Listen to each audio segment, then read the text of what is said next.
Olá, meu nome é Paulo Cogos, estou fazendo esse vídeo como uma forma de apelo. Deixem o preço do álcool gel, das máscaras, dos respiradores e demais meios de emergência e de saúde flutuarem no mercado. Não tentem controlar o preço. Eu vi uma postagem lamentável de uma página católica mandando os consumidores agirem como verdadeiros fiscais do Sarney, indo até as lojas, as farmácias e mandando chamar o Procon, ou coisa que o vale, algum tipo de ladrão do governo ali, que vão até a loja e vão roubar o comerciante. Isso é uma atitude completamente antiética, criminosa e anticristã. E essa página, os seus administradores, deveriam ser todos excomungados. Talvez até processados por serem incitadores do crime de roubo estatal contra esses comerciantes. Então, é o seguinte, se um ofertante produziu ou adquiriu, mediante uma negociação business to business, produtos de higiene como o álcool gel, aqueles produtos pertencem ao comerciante e a mais ninguém. Se esse comerciante quiser queimar esse álcool gel, é problema dele, é propriedade privada dele. Claro que ele seria boicotado socialmente, mas não deve haver violação da propriedade privada, porque abrir esse precedente é uma crise pior do que qualquer pandemia que vocês possam imaginar. Claro que é imoral queimar o álcool gel em vez de distribuir ou de vender. Mas o fato é que o comerciante precisa disponibilizar esse álcool gel para a população e ter lucro com isso. Do contrário, não haverá nenhum incentivo para que ele continue nesse mercado. Obrigado, Manifesto 38. Agora, é impressionante como a população, as massas, a democracia conseguem ser piores que o próprio Estado. O Estado vai lá e rouba o comerciante, mas a população, a massa, apoiando isso, ao mesmo tempo que são prejudicadas por essas medidas do Estado, é a coisa mais desprezível, mais abominável que existe. Porque quem é que te propicia álcool gel? É um comerciante, é um empresário que investiu o seu capital, deixou de ficar tempo com a família para ir trabalhar. Pode ser que a motivação dele seja só o lucro, mas não interessa. O fato é que se não fosse esse empresário, se não fosse esse comerciante, nós não teríamos álcool gel. Vai lá, espera o governo te dar alguma coisa, espera o governo produzir alguma coisa. Obrigado, Adi, que Deus te abençoe também. Espera no governo para você ver o que acontece. Então a população, em vez de ser grata ao comerciante, o seu comerciante, muito obrigado por estar trabalhando em plena pandemia e nos propiciar o álcool gel, não. Essa massa ignóbil, essa mesma massa que mandou condenar Jesus e soltar Barrabás, vai lá e liga para os ladrões, bandidos de farda da Guarda Civil Metropolitana, ou pior que isso, do Procon. O Procon é uma agência que deveria ser militarmente destruída. Eu chamaria a Força Aérea para lidar com o Procon. Agora, para vocês entenderem o que eu estou falando, imagina que um sujeito jovem e forte comprou um monte de álcool gel na farmácia, porque ele é rico. Você acha ético ir até a casa dele, ele que é um consumidor, e roubar o álcool gel dele? Bom, ele está querendo se proteger. Aí você vai falar, não, mas você não é do grupo de risco. Vamos pegar o seu álcool gel na força e distribuir para os idosos, vamos supor. Você concorda que é roubo? Da mesma forma, é roubar o álcool gel do comerciante que está vendendo, só que tem efeitos econômicos ainda piores. Obrigado, Matheus Bastos. Porque quando nós roubamos o ofertante, nós estamos prejudicando a oferta. Se vocês já concordaram comigo que é antiético roubar um jovem que comprou álcool gel, porque ele não precisa de álcool gel, alguma bobagem dessa, pior ainda é roubar o comerciante. Por vários motivos que eu vou explicar agora economicamente. Primeira coisa, quem é que é louco de ir para um ramo empresarial onde existe a possibilidade de ser roubado para o governo? Se durante uma emergência biológica abre-se o precedente do governo roubar o setor de saúde e de higiene, por que alguém iria para esse setor? Segundo, indo para esse setor, por que alguém faria estoques? Por que alguém se preocuparia em especular para uma situação de emergência, fazendo estoques de álcool gel, se o fato de ter essa prudência de estocar para uma crise vai ser punido com roubo?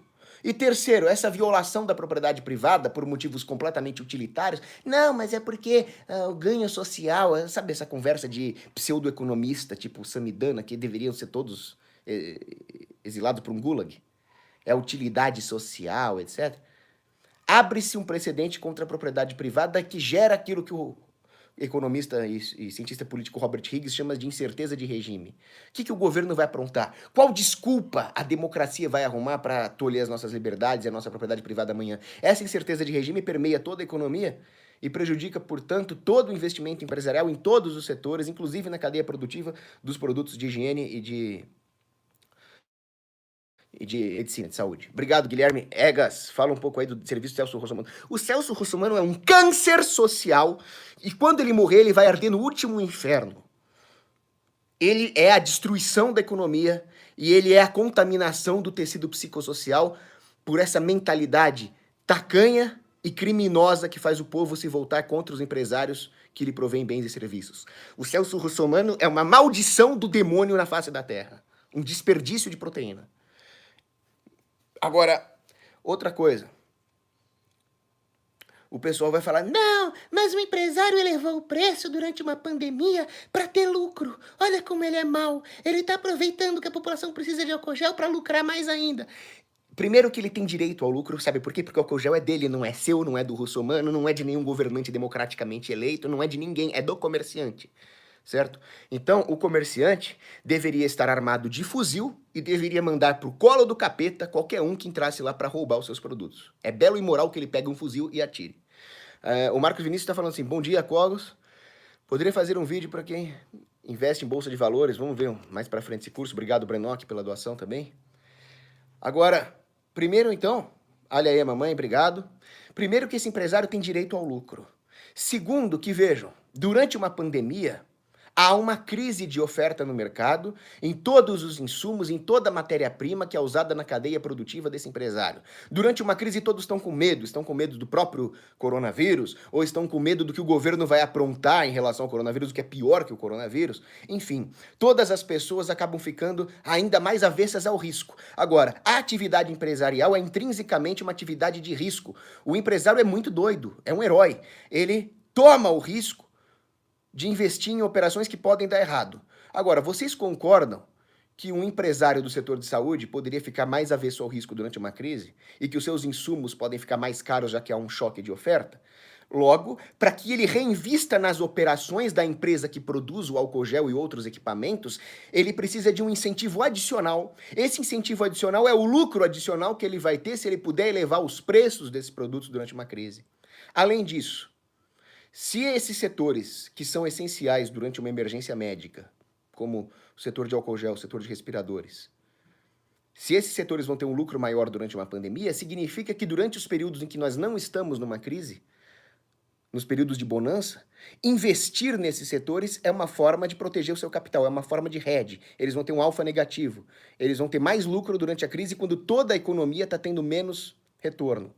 Logo, se nós queremos preparar a sociedade para uma emergência, é preciso que os empresários, investidores, tenham incentivos para manter na sua carteira de ativos, de investimentos financeiros, uma certa proteção do capital investido em setores que podem ter a liberdade de ter lucro numa emergência. Esse é um ponto interessantíssimo. Ideia minha, modéstia à parte. Obrigado, Duca. Bora chutar esse porcaria desse vilão brinquedo do Dória no domingo aí. Vai ter várias manifestações em São Paulo. Agora, para que isso aconteça, isso que eu acabei de falar, outra medida é necessária. É preciso ter uma total desregulação do setor do mercado de capitais. Hoje, para entrar na Bolsa de Valores, é necessário cumprir uma burocracia gigantesca que permite apenas que grandes empresas entrem no mercado de ações. Nós temos que desregular completamente, surgir vários tipos de bolsas privadas, concorrenciais, de forma que uma pequena fábrica de máscaras ou de respiradores possa ter ações. E com isso os investidores podem investir ali como uma forma de hedge do capital. E finalmente, se nós queremos disponibilidade desses produtos no mercado durante uma crise, é o que todos nós queremos, sim, eu quero que a velhinha que está precisando de álcool gel tenha álcool gel, nós precisamos incentivar a estocagem desses produtos durante uma pandemia. Agora, esses políticos e burocratazinhos bandidos do Procon nunca tiveram um emprego decente e honesto na vida. Então, eles provavelmente não conhecem o fato de que existe um custo de estocagem. Não é de graça estocar produtos. Em qualquer faculdade de economia, de administração, de gerenciamento aí, todo mundo vai falar, estoque parado é queima de dinheiro. Agora, para se preparar para uma pandemia, tem que ter estoque parado. Como é que nós vamos viabilizar esse custo de estocagem sem a possibilidade de aumentar a margem de lucro durante a pandemia? Ninguém vai estocar, entendeu? Agora, se nós tivermos um preço fixado abaixo do que seria num livre mercado, artificialmente baixo, o que vai acontecer? A demanda aumenta e os preços continuam no mesmo nível. As pessoas irão rapelar o mercado e não haverá disponibilidade desses produtos. O governo fala que está tentando tornar os produtos disponíveis, mas a verdade é que eles vão ficar menos disponíveis. Vai haver uma corrida aos locais, vai haver brigas, vai haver porrada. Pessoas se estapeando pelo que sobrou de um produto. Típica cena de socialismo. O que nós temos que ter é uma economia desse produto. Já que está tendo uma necessidade social de álcool gel, a última coisa que nós queremos é um paranoico que pega um garrafão de álcool gel e passa em cada canto da casa. É preciso que o consumidor aprenda a economizar o produto. Então, um preço maior vai disciplinar um comportamento parcimonioso do consumidor. Talvez até as pessoas saiam menos de casa para não ter que passar álcool gel toda hora e assim por diante. Então, é preciso que o preço suba para aqueles que valorizam e necessitam do álcool gel tenham acesso. Porque se o preço estiver artificialmente baixo, o mais rápido vai pegar o álcool gel. E a velhota, que vai lá de bengala até o mercado, vai chegar e já acabou o produto. Entenderam qual é o problema? Outra coisa, e se alguém quiser comprar o álcool gel para fazer uma doação? A velhinha pobre, internada, que não pode sair de casa, não vai chegar a tempo no álcool gel. Então, chega um empresário rico, fala, não, eu vou comprar o álcool gel a um preço maior e vou distribuir para os pobres. Se o preço estiver abaixo do que deveria estar, não vai haver tempo para isso. Vai acabar. Nem se um rico quiser comprar e distribuir para o pobre, ele vai conseguir encontrar isso. Isso é muito triste. Então, não deve haver controle de preços. Toda vez que existe controle de preços, há um desastre. Vou dar exemplos históricos aqui. Em 1584, Alexander Farnese, um condottiere duque de Parma, cercou a cidade de Antuérpia, um cerco militar. E ele tentou fazer a cidade de Antuérpia se render de fome, como é uma tática muito comum no cerco militar. O que os imbecis dos governantes da Antuérpia fizeram? Estabeleceram um preço máximo para os alimentos. Então eles tiraram a margem de lucro daquele que quisesse ofertar alimentos. O que aconteceu? Em todo cerco contra a cidade, sempre tem um mercador que tenta furar o bloqueio naval, que tenta furar o bloqueio terrestre, se arriscando para poder ter uma alta margem de lucro. Se essa margem de lucro deixou de existir por uma intervenção do governo, quem era o doido do comerciante que ia enfrentar um cerco militar para propiciar comida para a cidade? Ninguém. Deixa eu só agradecer aqui todo mundo que doou, o Duca, Fábio Santos, o Peu 28.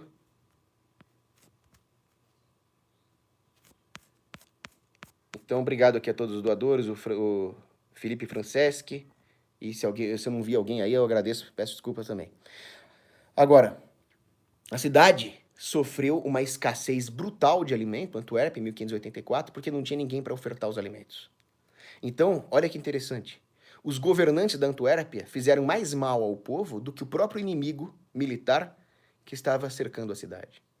Da mesma forma, figuras como esses caudilhetes malditos do PSDB, é Bruno Covas, é João Dória, é esse bando de fiscal do Sarney, fazem muito mais mal ao povo do que o próprio coronavírus. Outro exemplo, cidade de Bengala, na Índia, em 1770, houve uma crise de fome por motivos naturais ali. Não sei se foi uma enchente, uma geada. O que o governo maldito fez? Obrigado, Fernando Vinícius Silva.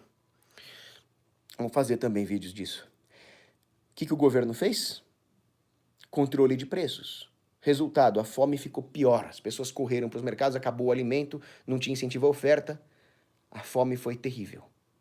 Em 1866 aconteceu um problema natural semelhante com as colheitas, só que dessa vez o governo, segundo o historiador William Hunter, incentivou a especulação. O governo até espalhava folhetos dizendo, ali estão vendendo mais barato, ali tem um novo mercador, chegou na cidade, abriu uma lojinha e tal. O governo, em vez de proibir a especulação, ele incentivou. O governo não devia fazer nada, né? Mas pelo menos grudar um papel lá não custa muita coisa. Então o fato é, com o direito à especulação, na crise de 1866, não houve a tragédia humanitária que houve em 1770. Houve comida. Outros distritos vieram até Bengala vender os seus produtos porque tinha margem de lucro. E assim as pessoas enfrentaram essa crise agrícola muito bem. Ou seja, conclusão, o controle de preços deveria ser punido com a morte. deveria ter pena de morte para os burocratas e políticos que impõem controle de preços, e isso inclui a taxa de juros. Aí sempre tem um babaca, sempre tem um animal, um legalistazinho maldito excomungado, que vem falar: Cogos, o seu vídeo é ideológico e contraria a doutrina social da igreja. Ideológico? Refuta então meus argumentos econômicos praxeológicos. Refuta aí, vamos ver se quem é ideológico. E outra, a doutrina social da igreja não prega comunismo e nem controle de preços. Pelo contrário. Está escrito na Bíblia, em Efésios, capítulo 4, versículo 28. O que furtava não furte mais, antes trabalhe fazendo algo de útil com as mãos, para que tenha o que repassar àqueles que têm necessidade. Ou seja, em vez de autorizar o governo a roubar um empresário, trabalhe, pague o preço do álcool gel e redistribua caritativamente aqueles que têm necessidade. Porque, como eu expliquei, para você fazer caridade, dar algo para alguém, alguém tem que ter produzido esse algo. Desincentivar a produção, além de ser completamente estúpido, é criminoso e anticristão. Eu quero ver um raditradizinho comunista excomungado dos infernos refutar esse vídeo. Eu pego tudo que eu ganhei no Superchat e dou para esse cara. Duvido, duvido. Eu vos desafio. E aqui, para terminar, o Marcos Vinícius fala: o presidente da Argentina que proibiu as empresas de demitirem. Por isso que eu falo, quem sabe lidar com o comunista foi o general Augusto Pinochet. Se o Pinochet tivesse generalizado o que ele fez com os helicópteros, talvez esse presidente da Argentina maldito não estaria por aí hoje. Agora, proibir as empresas de demitir. Qual o incentivo para alguém ser empresário no futuro? Ninguém. É isso, grande abraço.